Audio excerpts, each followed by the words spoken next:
السلام عليك يا رسول الله. السلام علیکم ورحمۃ اللہ وبرکاتہ۔ وعلیکم السلام ورحمۃ اللہ وبرکاتہ۔ الحمد للہ الذی ابدع الافلاک والارضین والصلاة والسلام علی اشرف الانبیاء والمرسلین وعلی آلہ واصحابہ اجمعین۔ اعوذ باللہ من الشیطان الرجیم۔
درود پاک پڑھ لیجئے۔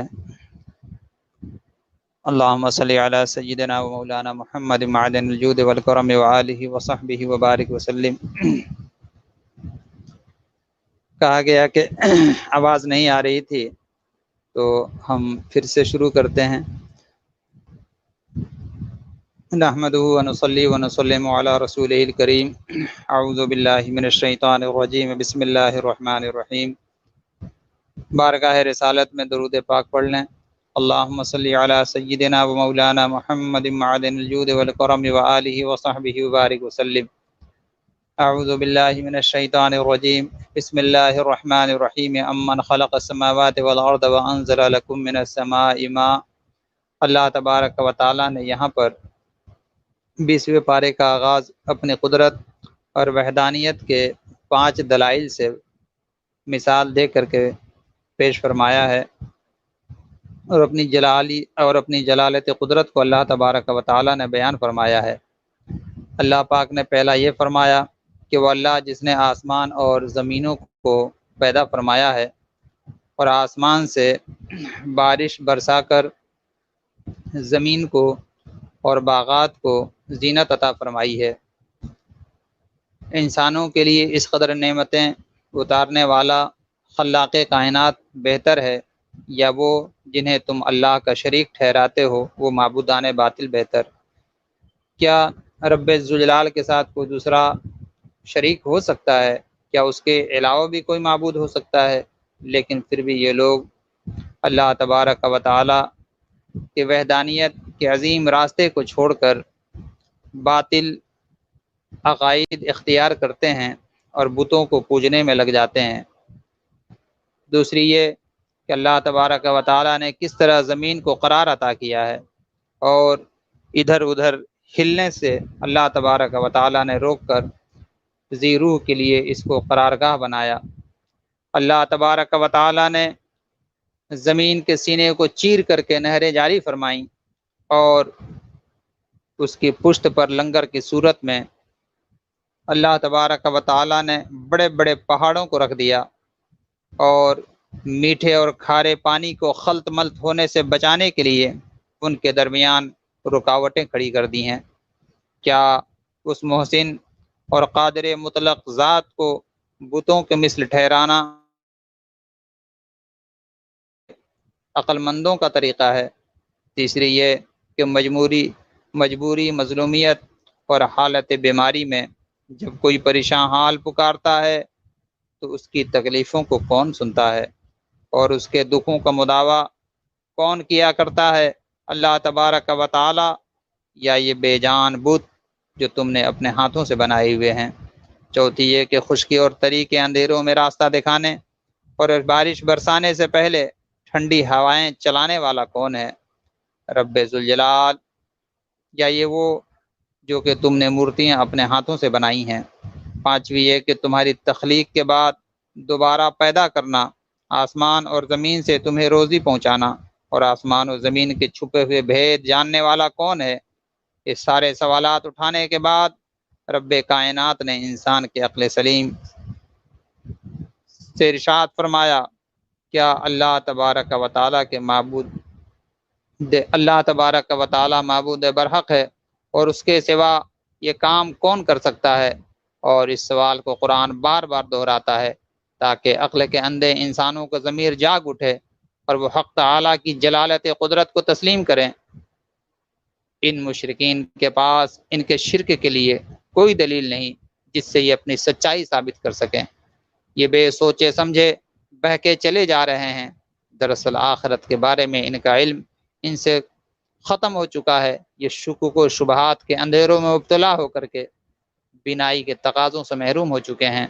قرآن کا عمومی اسلوب یہی ہے کہ وہ اللہ تعالیٰ کی الوہیت اور وحدانیت پر کائناتی مناظر اور نفس انسانی کے حقائق سے استدلال اور استشہاد کرتا ہے۔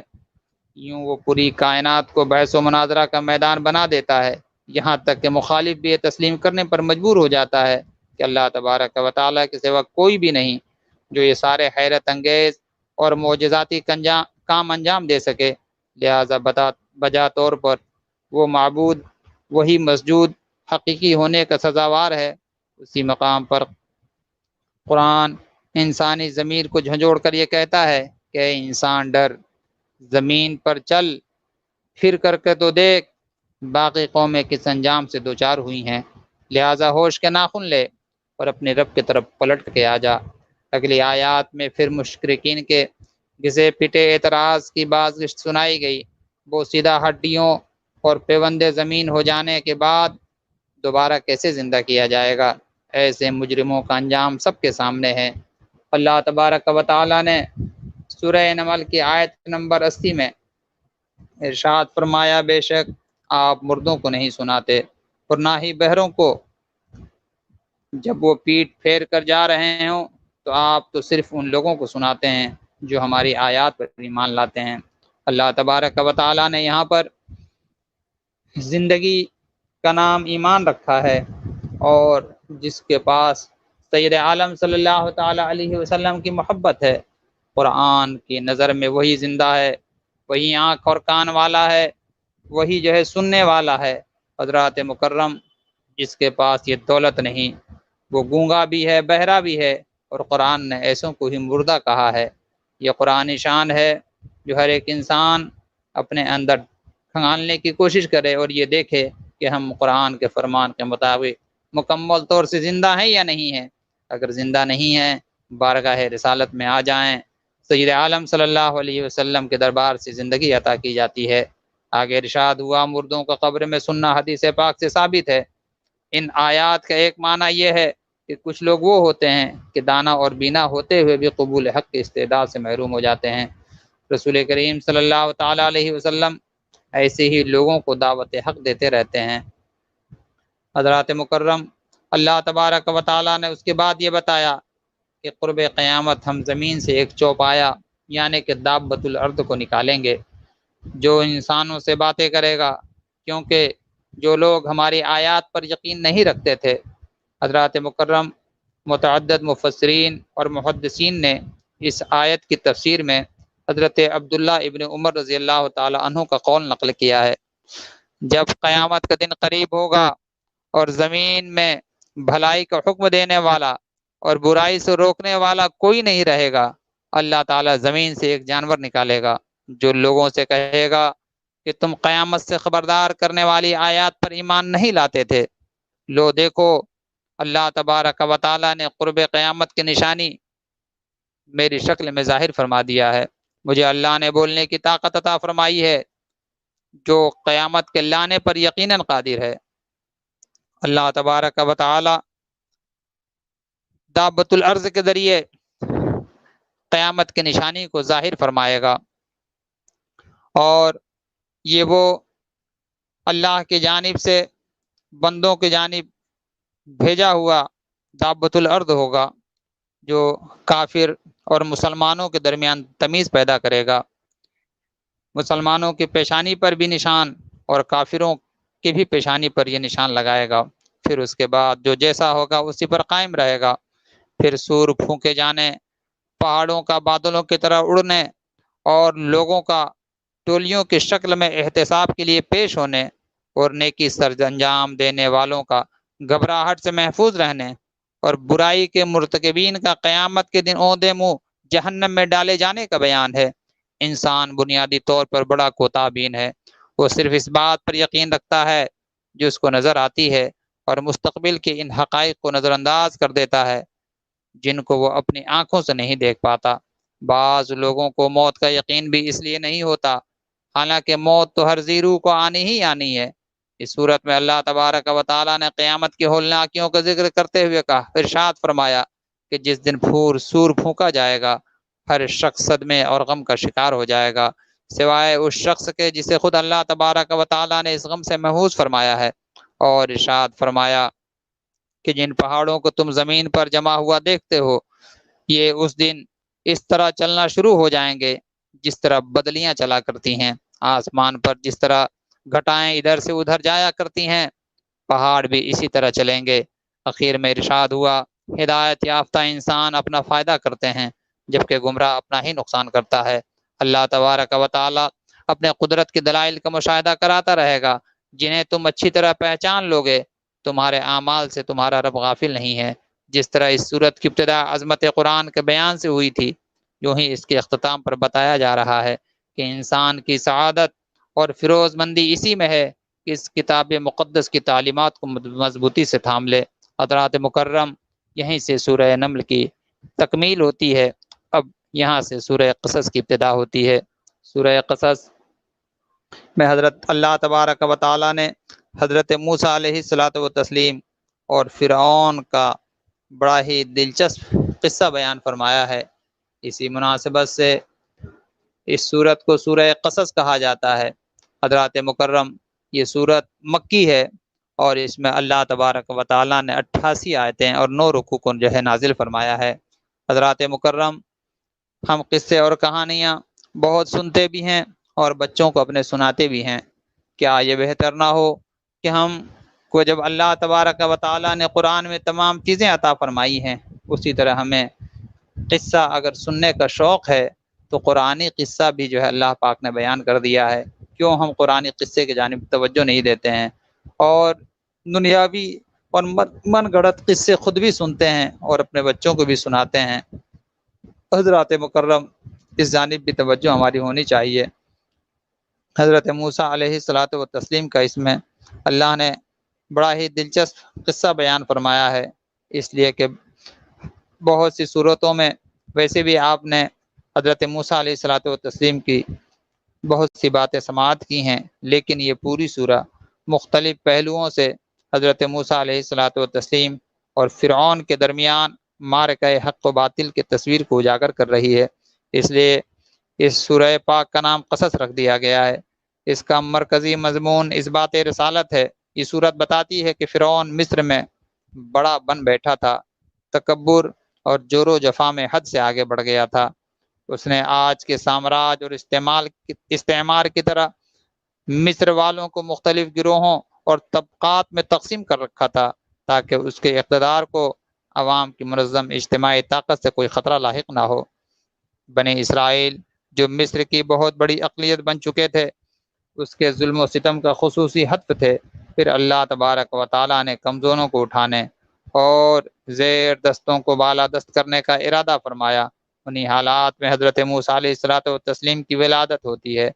فرعون نے اپنی حکومت کے استحکام کے لیے یہ حکم جاری کر دیا تھا، چونکہ اس نے خواب دیکھا تھا جس کی بنیاد پر اسے یہ کہا گیا تھا کہ ان قریب کوئی پیدا ہوگا جو تیرے حکومت کے ٹکڑے ٹکڑے کر کے رکھ دے گا۔ اس نے سوچا کہ جب ایک بچہ میری حکومت کو چیلنج کرنے والا ہے، کیوں نہ میں دنیا میں بچہ ہی پیدا نہ ہونے دوں۔ چنانچہ اسی مقصد کے تحت وہ 1 برس بنی اسرائیل کے بچوں کو قتل کروا دیتا اور 1 سال ان کو زندہ چھوڑ دیتا۔ اللہ کی شان کہ حضرت موسیٰ علیہ الصلوۃ والتسلیم اس سال پیدا ہوئے جس سال فرعون نے بچوں کے قتل کا حکم دے رکھا تھا۔ اللہ تبارک و تعالیٰ نے موسیٰ علیہ الصلوۃ والتسلیم کے والدہ کو باخبر کیا کہ ان کو دودھ پلاتی رہیں۔ جب آپ کو خدشہ ہوا کہ فرعون کے ہرکارے آ پہنچے ہیں تو ان کو آپ نے ایک صندوق میں ڈال کر سمندر کی لہروں کے نزد کر دیا۔ موسیٰ علیہ الصلوۃ والتسلیم کے والدہ نے جب ان کو سمندر کے حوالے کیا تو سمندر کے لہروں نے اس صندوق کو فرعون کے محل تک پہنچا دیا۔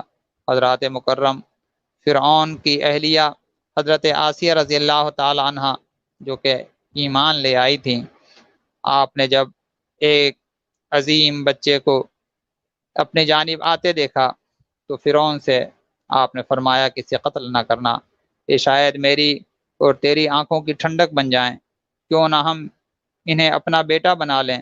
فرعون نے آسیہ رضی اللہ تعالی عنہ کی فرمائش پر موسیٰ علیہ الصلوۃ والتسلیم کے قتل کا ارادہ ملتوی کر دیا اور ان کو پالنے پر راضی ہو گیا۔ رسول اللہ صلی اللہ علیہ وسلم نے تاریخ انسانیت کی 4 بڑی خواتین میں سیدہ آسیہ زوجہ فرعون رضی اللہ تعالی عنہ کا بھی ذکر کیا ہے۔ اللہ تبارک و تعالی نے ان کے ذریعے جلیل القدر پیغمبر حضرت موسیٰ علیہ الصلوۃ والتسلیم کی کفالت اور حفاظت کا اہتمام فرمایا۔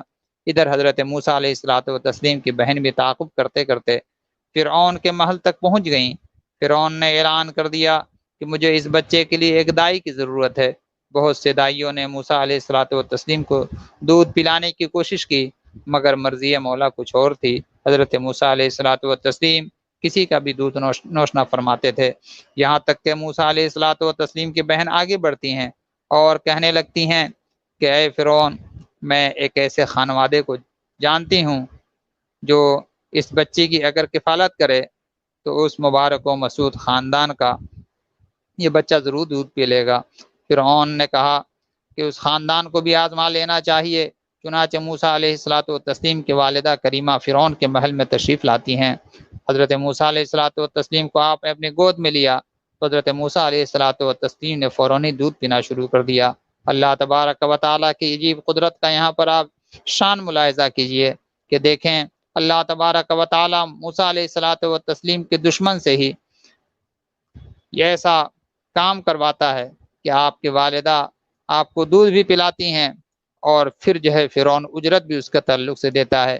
یہ اللہ کا وہ حسین انتظام ہے جو اللہ کی قدرت پر یقین رکھنے کے لیے ہمارے لیے کافی ہے۔ کاش ہم قرآن حکمتوں پر غور کریں۔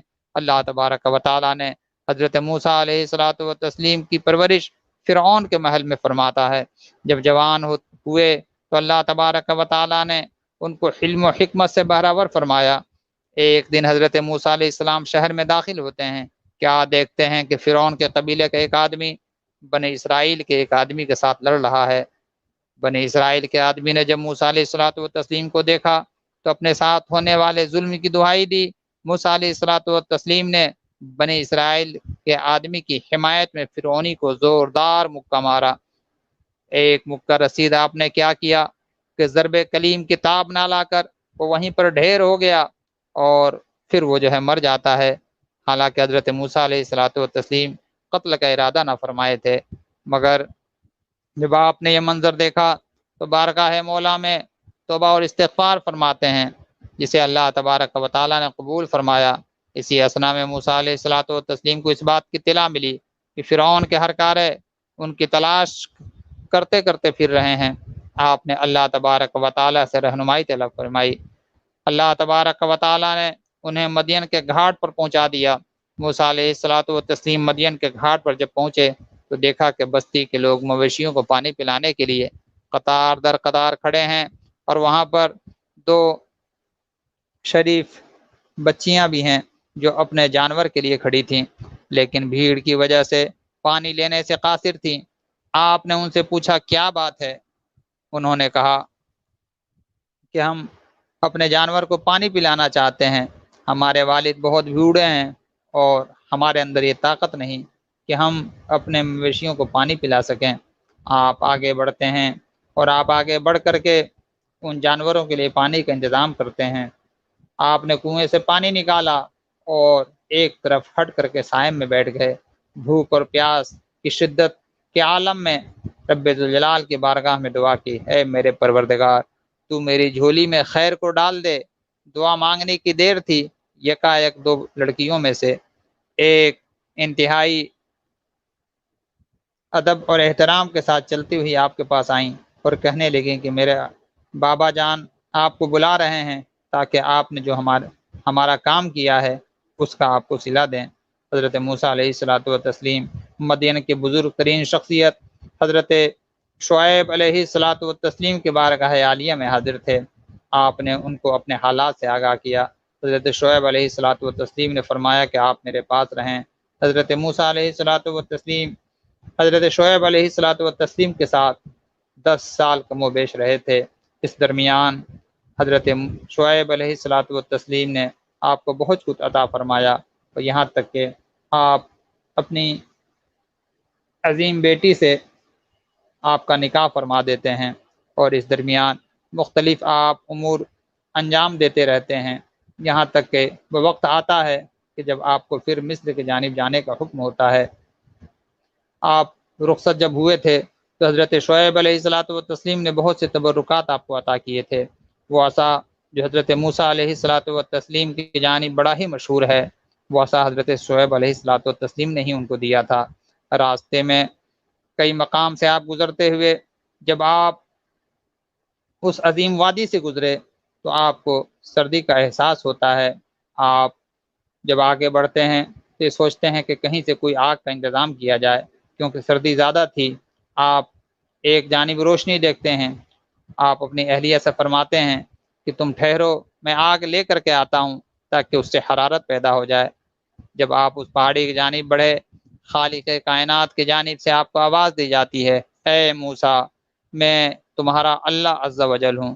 اس موقع پر آپ کو اللہ تبارک و تعالیٰ نے شرف نبوت سے سرفراز فرمایا، اور آپ کے عصا کو معجزاتی عصا، نیز آپ کے ہاتھ کو نورانی بنا دیا، اور حضرت ہارون علیہ الصلوۃ والتسلیم کو رسالت کے مشن میں ان کی درخواست پر ان کا معاون و مددگار بنایا کہ وہ خطابت اور بلاغت کی صلاحیتوں سے مالا مال تھے۔ اب جب حضرت موسیٰ علیہ الصلوۃ والتسلیم فرعون کے پاس آئے تو فرعون نے آپ کی دعوت کو قبول کرنے سے انکار کر دیا۔ موسیٰ علیہ الصلوۃ والتسلیم نے ہر طرح اس کو سمجھایا، مگر وہ نہ مانا، یہاں تک کہ اللہ تبارک و تعالیٰ نے اس کو پانی میں ڈبا کر کے ہلاکت کے گڑھے میں ڈال دیا، جس طرح آپ نے اس سے پہلے بھی سماعت کیا۔ اب آیت نمبر 38 سے یہ بیان کیا گیا کہ موسیٰ علیہ الصلوۃ والتسلیم نے جب فرعون کو دعوت حق دی تو اس نے اپنے وزیر حامان سے کہا تھا کہ میرے لیے ایک بلند عمارت بناؤ تاکہ میں بلندی سے جھانک کر موسیٰ کے خدا کو دیکھوں تو صحیح، تاکہ میرا یقین بڑھ جائے، مگر میرا یقین یہ ہے کہ یہ صحیح نہیں بولتے ہیں۔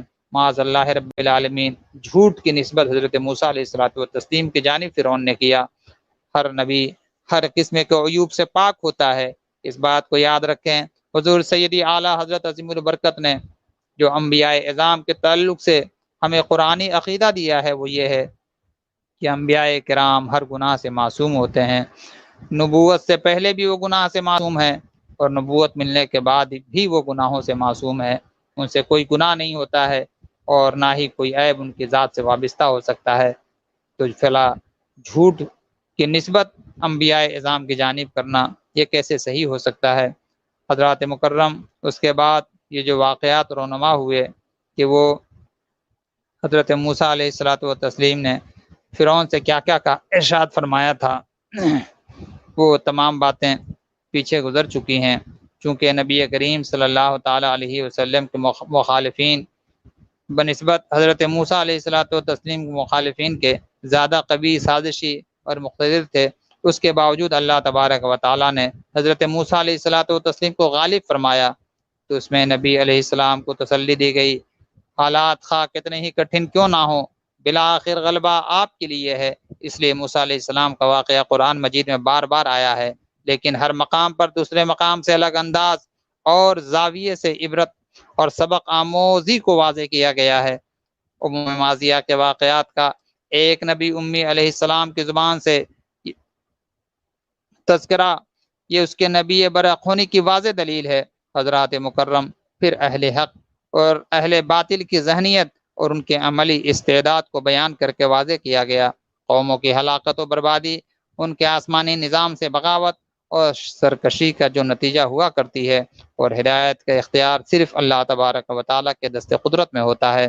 حضرات مکرم، سید عالم صلی اللہ تعالیٰ علیہ وسلم نے یہ جو قصہ بیان فرمایا، یہ بھی سید عالم صلی اللہ تعالیٰ علیہ وسلم کے عالم غیب ہونے کی دلیل ہے کہ اللہ تبارک و تعالیٰ نے آپ کو کیسے کیسے علوم سے نوازا ہے۔ آیت نمبر 57 میں بتایا گیا کہ کفار نے رسول رحمت صلی اللہ علیہ وسلم سے کہا کہ اگر ہم آپ کے ساتھ ہدایت کی پیروی کریں تو ہم اپنے ملک سے اچک لیے جائیں گے، یعنی وہ فوائد سے محروم ہو جائیں گے۔ اللہ تبارک و تعالیٰ نے فرمایا، کیا ہم نے ان کو اپنے حرم میں آباد نہیں کیا جو امن والا ہے، اس کی طرف ہمارے دیے ہوئے ہر قسم کے پھل لائے جاتے ہیں، لیکن ان میں سے اکثر لوگ نہیں جانتے ہیں۔ یعنی کہ اسلام کی برکت سے دنیاوی نعمتیں چھن جائیں گی بلکہ ان میں اضافہ ہو جائے گا۔ اللہ تبارک و تعالیٰ نے فرمایا، ہم نے بہت سی ان بستیوں کو ہلاک کیا جن کے رہنے والے اپنی خوشحالی پر اتراتے تھے۔ یعنی ماضی کی خوشحال سرکش قوموں کے کھنڈرات نشان عبرت ہیں۔ ان آیات میں یہ بھی بتایا گیا کہ بستیوں والوں کو اس وقت تک ہلاک نہیں کیا جاتا جب تک کہ رسول بھیج کر ان پر اتمام حجت نہیں کر دیا جاتا۔ حضرات مکرم، اللہ تبارک و تعالیٰ نے اس کے بعد حضرت موسیٰ علیہ الصلاۃ والتسلیم قوم کے ایک بڑے نافرمان کا بھی ذکر کیا ہے، جسے دنیا سرکش قارون کے نام سے جانتی ہے۔ حضرات مکرم، خاندانی اعتبار سے یہ موسیٰ علیہ الصلاۃ والتسلیم کا قرابت دار تھا۔ حضرت موسیٰ اس کی توحید کی دعوت دیتے تھے، مگر اس نے اللہ تبارک و تعالیٰ کی ذات پر ایمان لانا گوارا نہ کیا۔ اس کو اللہ تبارک و تعالیٰ نے بہت زیادہ مال دیا تھا، دولت سے نوازا تھا، ہر قسم کی دنیاوی خوشحالی اس کے ساتھ تھی۔ اپنے وقت کا یہ بہت ہی زیادہ پیسہ والا تھا، بلکہ آج کے بین الاقوامی سرمایہ داروں میں سے اگر اس کا کسی سے موازنہ کیا جائے تو بھی اس کا سرمایہ موجودہ وقت کے بڑے بڑے سرمایوں سے زیادہ ہوگا۔ اس کے خزانے بہت زیادہ تھے، بلکہ اس کے خزانوں کی چابیاں اٹھانے والوں کی ایک بڑی جماعت تھی۔ دولت کی بہتات نے اسے مغرور بنا دیا تھا، خودسر ہو گیا تھا، اور یہ سب کچھ عطائے الہی سمجھنے کے بجائے اپنا خیرنامہ خیال کرتا تھا۔ ایک دن وہ اپنے خزانے کی چابیوں کے ساتھ بڑے جاہ و جلال سے نکلا۔ دنیا کے طلبگاروں نے جب یہ منظر دیکھا تو تمنا کی کاش ہمیں بھی وہ مل جائے جو قارون کے پاس ہے۔